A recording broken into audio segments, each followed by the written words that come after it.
Gentlemen, we've reached the end. We have had one spilled bottle of water.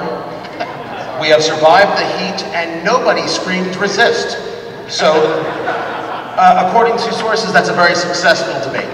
I appreciate you being here. Let us go to closing statements. Mr. Messer, you're first. Thank you, Tony. You know, I started tonight with a story from my mother. I want to finish with a quick story from my son. Like probably a lot of you, I learned a lot of life lessons from my kids. My son Hudson is 10 years old, and just recently, on the day of the Super Bowl, some of you know we went through a little drama with the Colts coach here. I had a conversation with my son where I said, you know, Hudson, I think I might almost be rooting for the Patriots tonight. You know, we've got this offensive coordinator coming to us. Hudson looked at me and he said, Dad, that's not who we are. So true story, about 6 months before that, as I was getting ready for my announcement kickoff in Morristown to see Dana Caldwell from Morristown at his home, we were driving and Hudson said to me, he said, Dad, you know, I've been thinking about Joe Donnelly. And I said, really, buddy? You've been thinking about Joe Donnelly? He said, yeah, I've been thinking about Joe Donnelly. I said, so what are you thinking about Joe Donnelly? He said, Dad, you know, Joe Donnelly is a leader. I mean, he's not a leader, he's a follower. And why would you elect a follower to be your leader, right? So now when you think about who Joe Donnelly's been following, it's even worse. Because though Joe talks conservative, when he's back here in Indiana, he goes to Washington and he votes with Barack Obama and Nancy Pelosi, Chuck Schumer, Bernie Sanders, Elizabeth Warren, 85% of the time. As I said earlier, you're here tonight because you know, of course, those folks are wrong way more than 15% of the time.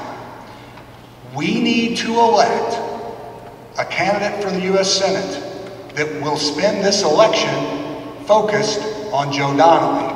Because when we tell Hoosiers the truth about Joe Donnelly's record, that as a gentleman in a villa said to me the other day, the problem with Joe Donnelly is not what he says, it's what he does.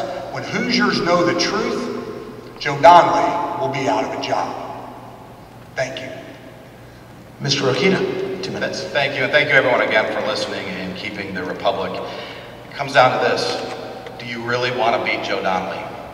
I do. And if you do, there's only one contender up here, 2 pretenders. Who do you trust to beat Joe Donnelly?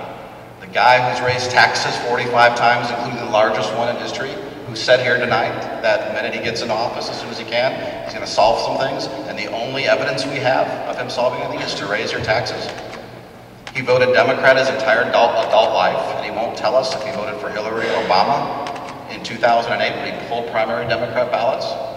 He talks about his successful business, but doesn't know if his products come from China or Mexico. I do.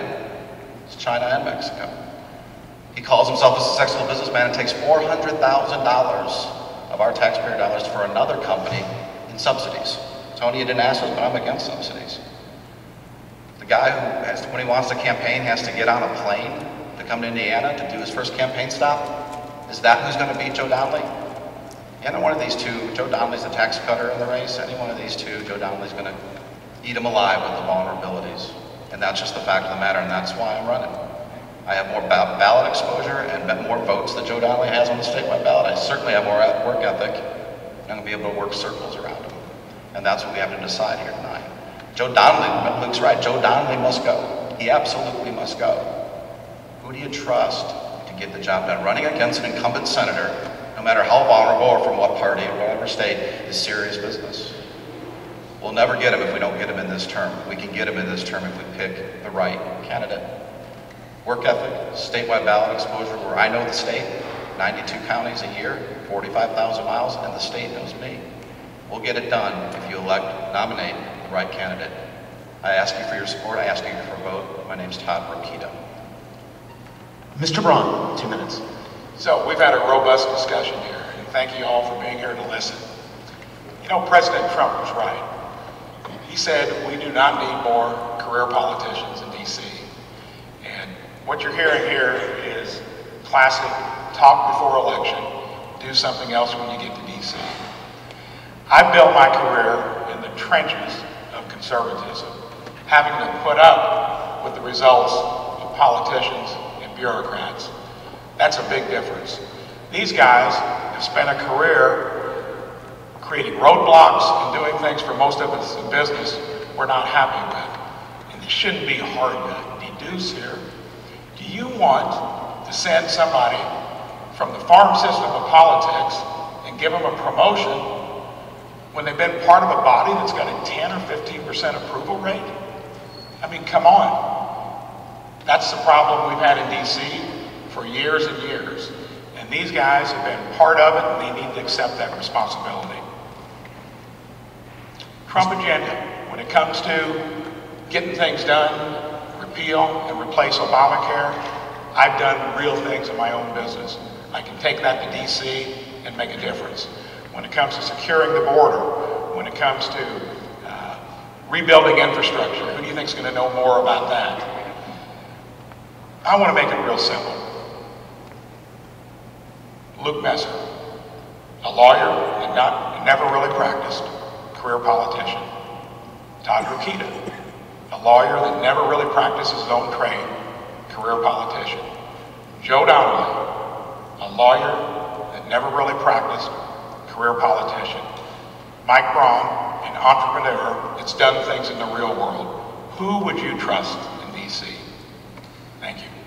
Mr. Braun, Mr. Messer, Mr. Rokita, thank you. This concludes the Indiana Republican primary Senate debate. Our thanks to the three of you and your staffs for working so hard to help put this together. Our thanks to Justin Stevens and Americans for Prosperity. Our thanks to the best looking audience in Indiana.